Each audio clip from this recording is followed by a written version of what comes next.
The madness is here. The NCAA tournament officially starts this Thursday, the round of 64. I'm going to break down all 16 tournament games free in this video with you. Analysis, leans, public information. It's all coming up right here, right now. Hi, this is Steve Merril, WagerTalk.com, right back here on WagerTalk TV. I'm going to do a quick hitter now on all 16 games for Thursday. If you're finding it useful, thumbs up, like, and comment below, and I'll do it again tomorrow on Friday as well. Not going to go in start time order. Instead, we're going to go in rotation order by the four regions here as I check the WagerTalk live odds screen. Let's start in the Midwest region at 3:15 Eastern. McNeese and Clemson. Clemson currently a 7.5-point favorite. Total's around 134. Not much movement on this game or side or total. Hey, look, I've been very open about it. I think Clemson is a long shot here, a team that could make some noise after going to the Elite Eight. They have everybody back this season. The catalyst, though, the asterisk, I should say, rather, is if they can get by McNeese here. This is a very dangerous game for Clemson as both teams play extremely slow half-court basketball. But I do think Clemson, coming off the loss last week to Louisville, should be extra focused and won't be complacent, even though they made a nice run last year. I do like Clemson to win in advance here, but keep an eye on this game. Could be tight, could be close. And I'll tell you what, if you're filling out multiple brackets, wouldn't be shocked to see McNeese maybe pull the upset and make a run here. I do think Clemson can go far. They are my long shot pick, as I've talked about in a lot of videos, but this is not the matchup I was hoping to see, as I think McNeese will slow this game down. Under 134, probably worth a look as well. Your concern, though, when you have a point spread of 7.5 is if there's fouling in the second half, obviously could extend the point total. But McNeese is a live dog here. They're a good team, and I think this game will be close. Clemson most likely advances. And I still think whoever wins this game could go Sweet 16 even further. So if McNeese does pull the upset, you might want to have them in some of those alternate brackets that you're filling out. All right, next game, by the way, goes at 12:40 Eastern in this tournament bracket, or in this region, rather. Once again, I'm going down in rotation order, so we're not in the exact start times. These are being played, by the way, up in Providence, Rhode Island, so really no home court advantage for any of these teams. High Point and Purdue. Purdue, of course, gets bumped as a 1 seed to a 16 and then come back and they lose in the finals last year. It's been a real up-down team under Painter over the years. You got to wonder if maybe they regress a little bit this season. And the early money has come in on High Point. A little bit of a public dog here, but I agree with the move. It's gone from 9 down to 8, even 7.5 now. So it does look like both the public and the sharp money is on High Point here to keep it close. First NCAA bid ever for High Point, but they're a really good team. And Purdue, once again, I do think is weaker than last year's squad. And just like I mentioned with Clemson, teams that make these big runs sometimes are a little complacent in the first round.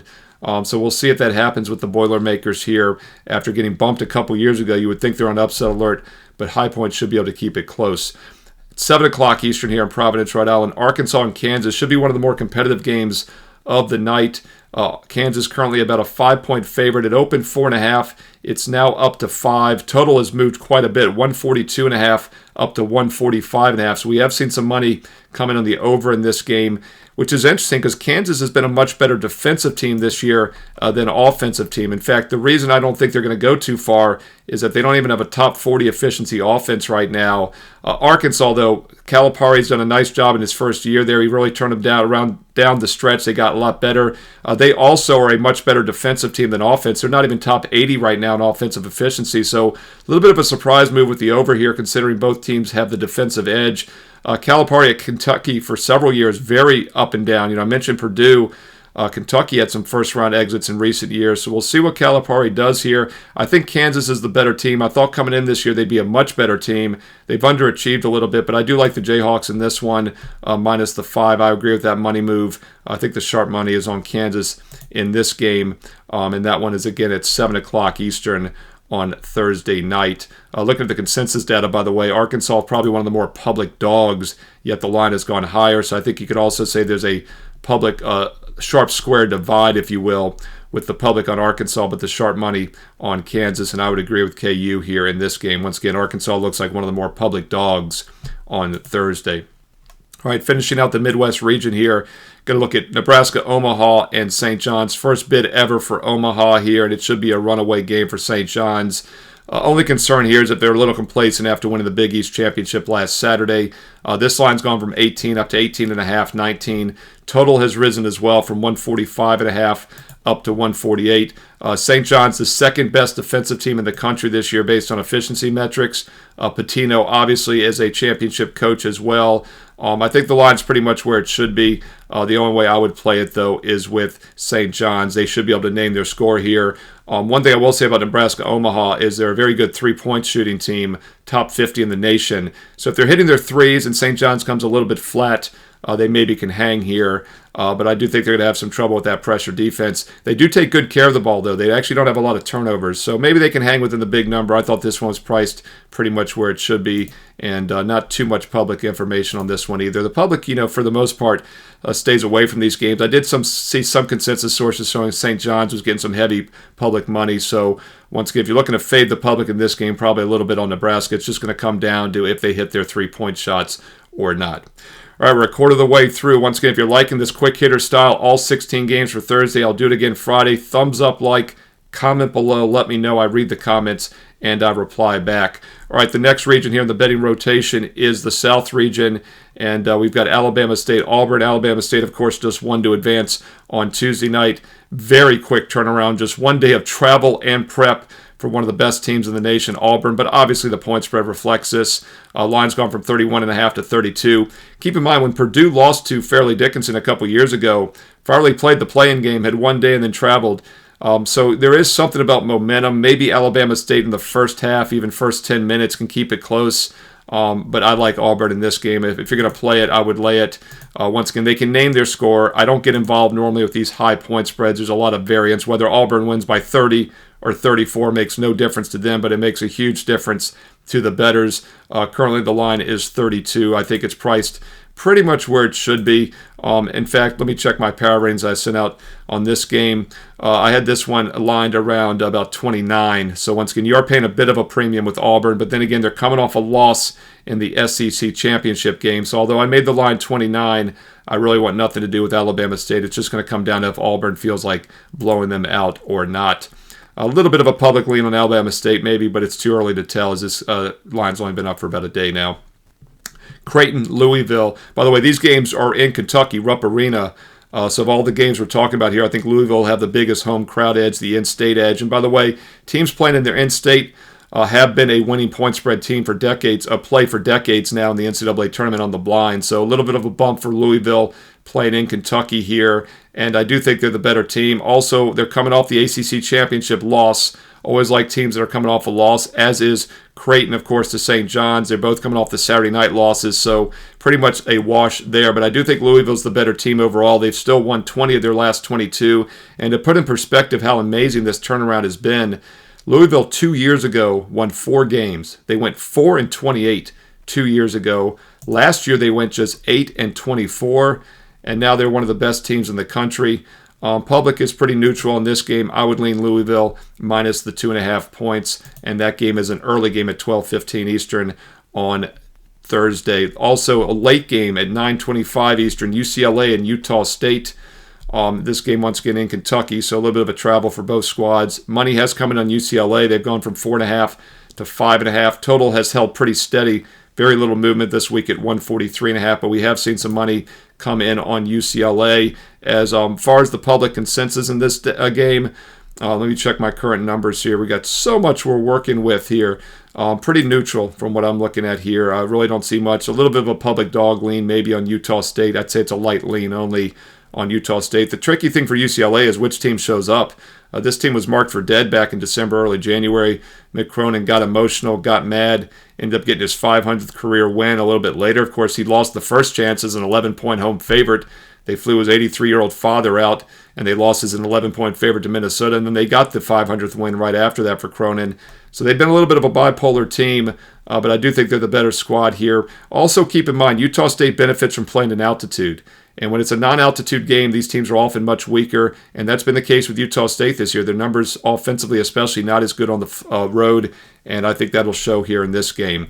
Final game here. We're halfway through, almost Thursday. 8th game here. Let's look at Wofford and Tennessee. This game once again in Lexington, Kentucky, so it should be a pretty good home edge as well for Tennessee next door. And Wofford does have a chance to keep it close. Both teams play extremely slow, and I'd say that's the one edge that Wofford might have in this game is if they're able to hang. I don't think they can pull the upset. Question just becomes, can they stay within the big number in this one? I think it's pretty much priced where it should be. My power ratings, I made Tennessee an 18-point favorite, and that's pretty much where the line is right now. Tennessee opened 19. We have seen it come down to 18.5 now in some spots. Total's gone up a bit, 132.5 up to 133.5. And once again, two slow down half-court teams, I would lean under. And you don't have to worry as much about those late pesky free throws, right, when the game is out of hand, because once again, as an 18-point favorite, it's going to probably be out of reach, which means those late free throws are a little less likely to put garbage points and push it over. So I would lean under in this one between two teams that play pretty slow. Also, Tennessee coming off a loss where Wofford needed the win last week against Furman to get the automatic bid. That was a battle of 5 and 6 seeds in that conference, in the Southern Conference tournament, and they're not a very good team, and they get bumped here. It's just a matter of Tennessee can extend the lead enough in what could be a low-scoring game. I do lean under. That probably correlates somewhat to the big dog as well. All right, we're halfway through, man. 8 games down, 8 to go here on Thursday. Once again, rapid fire. If you're liking it, comment below, let me know. Thumbs up, like as well, and I'll do a Friday video for all 16 games also. Quick reminder, I do have a huge best bet card for this Thursday. I'm giving you all 16 games here, but 8 of them are client best bets. It's actually the biggest Thursday first round NCAA tournament card I've ever had in my 29-year career. I've never had 8 best bets on the first day of the tournament. That is how much I love this card on Thursday. All 8 are posted right now for my clients at WagerTalk.com, and you can get them individually, 25 each, which would make no sense. A one-day all access is just $39, 3 days for $69, or 1 week, 7 days for just $99. And when you use promo code BRACKET25, you get an instant $25 discount on anything you purchase. That's a great discount if you're doing the 1 day or the 3 day. It's almost for free for 3 days and nights. Also, it includes my NCAA tournament bracket, all 63 games, my selection for all 63 games in the tournament, including my national title pick and also bonus long shot, additional upsets. In fact, I have 8 first-round upset picks alone in the bracket. Keep in mind, the bracket is $25, but when you buy in all sports, you get it for free. So if you buy the 3 day or the 7 day, you're getting it included. If you buy the rest of the College Hoops package, you're getting it included. So use promo code BRACKET25 for a $25 discount on whatever you want to purchase. You can get the bracket itself for $25 and use the promo code. It's free. So if you want just the bracket, hey, knock yourself out. It's free with BRACKET25 as the promo code. But the better option, in my opinion, is an all-access pass, either a 3 day or 7 day or even bigger. And that'll get you all of my strong best bets for the opening round, including all 8 plays on Thursday. It gets the bracket as well, and you still get the $25 discount. BRACKET25, BRACKET25. It's listed on my page right now. And by the way, NBA is here. NBA playoffs right around the corner. I was number 1 last year in the NBA, number 1 all time still in units won in the NBA, number 1 in baseball profit last year. We won over 100 units in baseball and doubled our clients' bankroll by August overall last season. So yeah, I know we're talking college hoops, but you might want to consider a longer-term all-sport, all-access as baseball starts this coming week. A week from this Thursday, next Thursday the 27th is baseball. NBA is here, playoffs around the corner. All sports, all access gets the bracket as well. Once again, BRACKET25, instant $25 discount on any package you want right now. Steve Merril, WagerTalk.com. And while you're there on my homepage, you will see a link to a free March Madness contest. It's all Friday games, so you have plenty of time to get on board. If you're watching this later on Thursday, all the contest games are Friday. You have up until Friday at noon to enter it. But don't delay. You can win up to $2,000 worth of best bets, up to a year of my best bet service for free. It's a free contest. It's fun, and you can win best bet service. Check out that link also on my page, Steve Merril, WagerTalk.com. Get there quicker, wt.buzz/SM. All right, halfway down. Let's knock it out. Rapid fire here, man, before I lose my voice. Let's go to the next region here, the Midwest region, and this one is SIU Edwardsville against Houston. Well, we thought Auburn, the game was a mismatch. This one's pretty close. Open 28.5. It's currently up to about 29 now in most spots. These games, by the way, in Wichita, Kansas. Once again, Wichita, Kansas. Not really an edge for any of the teams in this bracket. We do have some Midwest teams here, actually. Drake, Missouri, Edwardsville, Southern Illinois, Edwardsville, and Houston maybe a little bit. But once again, situation here where they can name their score. Total is low, though, at 127, 126.5. That puts the team total at an incredible number for SIU Edwardsville at 48.5. Lowest team total on the board, 48.5. And as you know, I always say, if you're going to play it, play the lowest totals under, the highest totals over. I think Edwardsville is really going to struggle to score in this game. As far as the point spread, once again, it comes down to does Houston want to win by 30 or just 28? So 29 is a tough number there, and really comes down to how much they want to win by. But one thing I think is that Edwardsville will struggle to score. My power ratings make Houston minus 28, so I don't really see much line value. But once again, if I had to play it, team total under 48.5 for Edwardsville, as Houston's defense is the best in the nation once again this season. All right, next game is an interesting one. Georgia and Gonzaga at 4:30 Eastern. This line is currently a 6.5. We briefly saw some 4.5s on Sunday night, but most spots open 6.5. And I agree with the high number here. Gonzaga was the most underseeded team in the tournament. Just amazing to me how underseeded they were. They were a money burner this year for the public, so not surprised that the public is leaning towards Georgia in this one. I would fade the public here, though. I like Gonzaga. My concern, though, is that Georgia does play slow, and if they slow this game down, it could enable them to hang, and that could frustrate Georgia, who likes to play more up-tempo. But Georgia's a sleeper in this bracket as an 8 seed, and to show how underseeded they were, entering the tournament this week, they were 9th in KenPom and 8th or 9th, I believe, in the net ranking. Once again, they were top 10 in both the KenPom and the net ranking, which would be like a 2 or 3 seed, and they get pegged as an 8 seed. And their reward, they get to play Houston after they win this game. Really tough bracket. And then they get my sleeper Clemson or McNeese, who plays slow. Tennessee at the bottom of the bracket plays slow. Hey, Gonzaga's going to learn to play half-court basketball starting right now with Georgia, but I think it could serve them well because they get by Georgia, which I think they will. They could be a real sleeper to knock off Houston, even maybe Clemson, even Tennessee. If you're looking for a real long shot, like 8 or lower, that could go all the way to the Final Four, I think Gonzaga's that team. But they got to get by Georgia first. I think they will do so, and that would be the way I'd lean here as well, minus the 6.5. And once again, public on Georgia, I would fade the public in this one on Thursday afternoon. That's at 4:35 Eastern in Kansas. Next game at 7:30 Eastern on Thursday night, Drake and Missouri. Everybody loves the Drake. Seinfeld fans out there, remember that episode from the 90s? You got to probably be at least 30 or more to be watching Seinfeld. I've been catching the reruns here recently. Comment below if you're a Seinfeld fan. What's your favorite episode? But Missouri is a dangerous team to the SEC. One of 14 of the 16 teams made the tournament. Missouri's one of them, but Drake plays slower than anybody in the country. 364th tempo out of 364 teams. Math is pretty easy there. They're the slowest half-court team in the country. Total has gone from 133.5 down to 132. Line has also dropped from 6.5 down to 6. I would agree. I think the side and total are correlated in this one, and Drake to the under makes a lot of sense. Missouri does not like to play half-court basketball. I believe they were 0-3 this year when held to less than 70 points. And overall, tempo-wise, they are on the upper third of the country. So it's really going to come down to Missouri over or Drake under. The money move so far is leaning Drake in the under. Public a little bit on Drake as well. So it might be a little bit of public money there on Drake. But I don't disagree with that move. I think Drake is going to put this game as slow as possible, and that probably correlates to the underdog and the under at 7:30 Eastern. All right, final game is at 10 o'clock Eastern. NC Wilmington for my CAA conference against Texas Tech, and tough matchup here for Wilmington. They're a talented team out of the CAA. The Coastal used to be the Colonial. Now it's the Coastal. But they're catching Texas Tech at the wrong time. With that said, the line has dropped.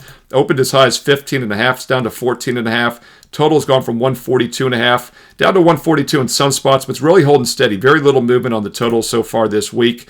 As far as the public consensus in this game, really nobody on either side here. I call this neutral. I've seen some dogs, some favorites, so really no public consensus to talk about in this one. As far as my power rankings in this one, my power ratings coming into this game, I made Texas Tech minus 15.5, which is pretty much where the line is, maybe about a point ahead of where the line is. And I really want nothing to do with Wilmington because they did not fare well when stepping up in class this year. And another angle that's worked well over the years is playing these teams off a loss, off of teams that had to win to get the automatic bid. And Wilmington had to win the CAA against Delaware. Texas Tech, meanwhile, coming off a loss, should be in a foul mood. And once again, I do think the line's a little short. I'd lean Texas Tech at minus 14.5 as I make the line 15.5, and it looks like a good setup for the Red Raiders. They, by the way, could be one of the more underrated teams in the tournament. They're currently top 10 in KenPom and a lot of other efficiency metrics. Seems like nobody's really talking about Texas Tech. All right, those games were in Kansas. Now we move to the one arena I do want to talk about, Denver, Colorado, for these last 4 games. And even though it's the East region, they're playing in Denver, Colorado. They do the pod system, don't forget. And there are a couple teams here at the end we're going to talk about that do have altitude edges and should be familiar with Denver. But first, let's talk about San Diego, UC San Diego, not the San Diego team from the West Coast. This is the UC San Diego team from the Big West. They got the automatic bid, had a chance in that large even. They were a really good team this year. And they're playing Michigan, who just played back-to-back underdog wins in the semis and finals last Saturday and Sunday to win the Big Ten tournament. Now a quick turnaround and travel to altitude could be a dangerous spot for Michigan. And we always talk about these 12-5 upsets. This wouldn't be much of one. The line opened 2.5. It's holding 2.5. Michigan only a 2.5-point favorite. So obviously UC San Diego is a live dog in this one. And I think they match up well also. Take a lot of 3-point shots. Obviously, that's always dangerous for an underdog. You can live or die by them. But they have a good 2-point defense, and they play fairly slow. Michigan does most of their scoring down low with their big man. But I do think UC San Diego can match up here. And once again, it comes down to Michigan's a little flat after those back-to-back dog wins to win the Big Ten. And I think they might be. UC San Diego definitely a live dog here on the late game at 10 Eastern on Thursday night.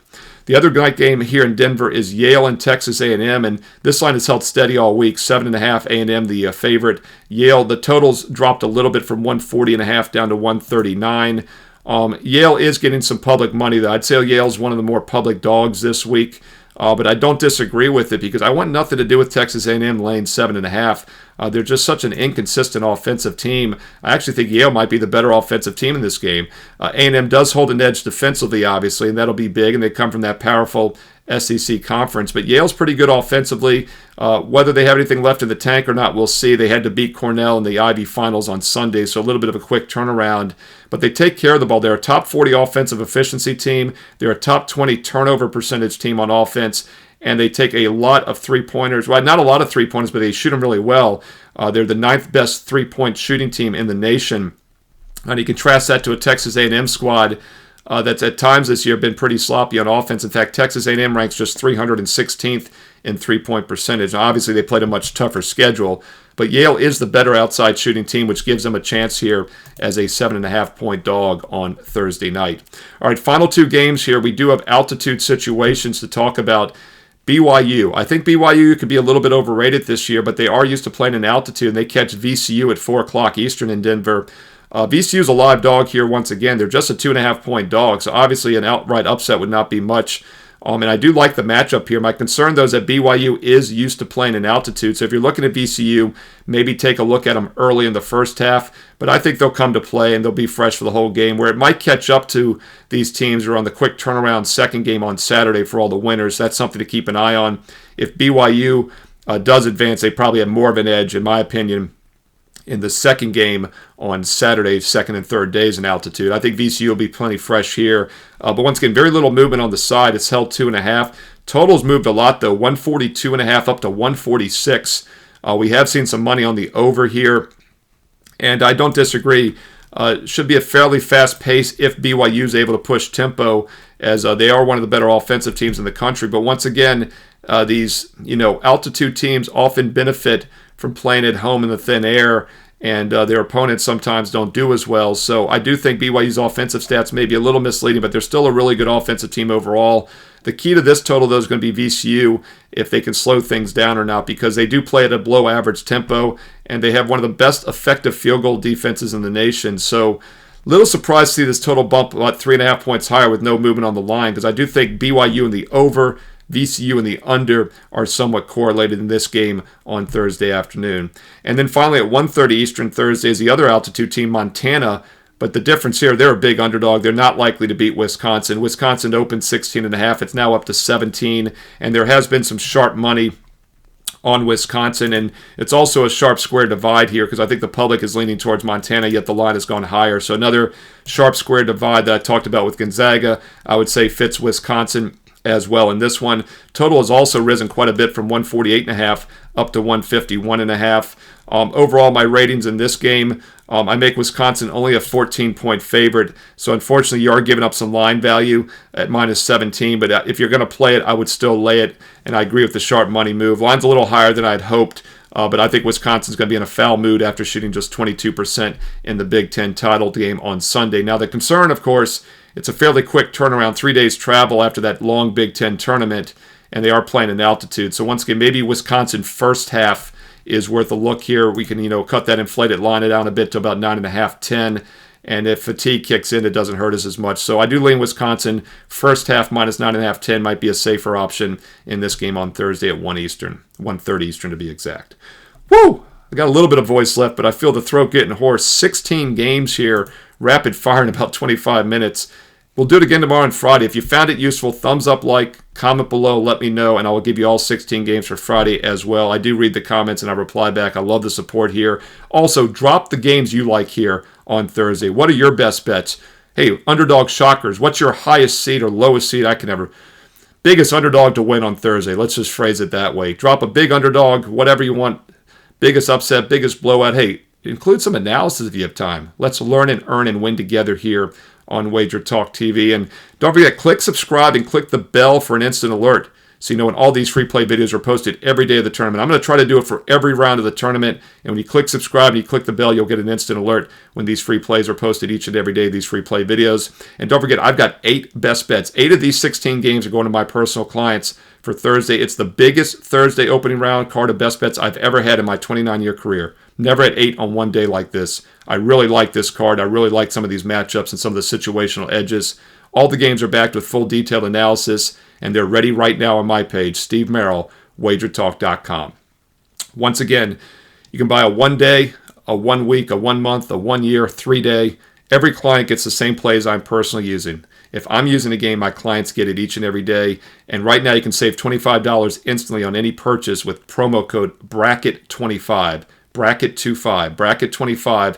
Now look, the reason I made that promo code is because I wanted everybody to be able to get my bracket for free, because my NCAA tournament bracket, all 63 games picked for you, 8 first-round upsets, bonus long shot national title winner, all of it, that is just 25. So if you use Bracket25 on the bracket, it's free. But you can also get the bracket for free with any purchase of a 3-day or a 7-day of the college basketball season, whatever you want to get. So it also works on those packages to get $25 off there. So once again, you're going to get the bracket for free no matter what you choose. Bracket 25 gets the bracket $25 discount. Or if you buy in all sports, you get the bracket included and $25 off that package. And you get all of my best bets, all 8 of them for Thursday, all of them for Friday. NBA along the way. Baseball starts next week. Once again, over 100 units in baseball won last year. Take a serious investment approach. I know you're going to play the tournament, but why not play all sports consistently every day and take a true long-term investment approach and make some money? I finished number 1 last year in 2024, up over 133 units on best bets. My all sports clients doubled their bankroll by August. We're looking to do it again this year. Get on board, and once again, Bracket 25 gets you a $25 credit on any purchase you want to make right now. Steve Merril, WagerTalk.com. And while you're there, you'll see the promo code. You'll see all the best bets. You'll see a daily free play. Check out a bonus free play on my page every day. And also check out that link to the free March Madness contest for Friday. They're Friday games, so you have extra time to enter. And if you pick enough right, you can win anywhere from 1 day to 1 year of all sports service up to a $2,000 value for free. No cost. It's free to enter. You can win up to a full year of my best bet service for free. That link to my contest is on my page right now, along with the bracket, everything else you need. Steve Merril, WagerTalk.com. Get there quicker. Shortcut WT.buzz/SM. You can also follow me on social media at Steve Merril, 2 R's, 1 L, at Steve Merril on X and Instagram. I post all the promo codes, the special links. The contest link is actually pinned to my Twitter page right now. Also, the videos, when I do these videos, I post links there also. So follow me on social media on X and Instagram at Steve Merril, 2 R's, 1 L. And stay tuned here to WagerTalk TV because there's more free play videos coming up next.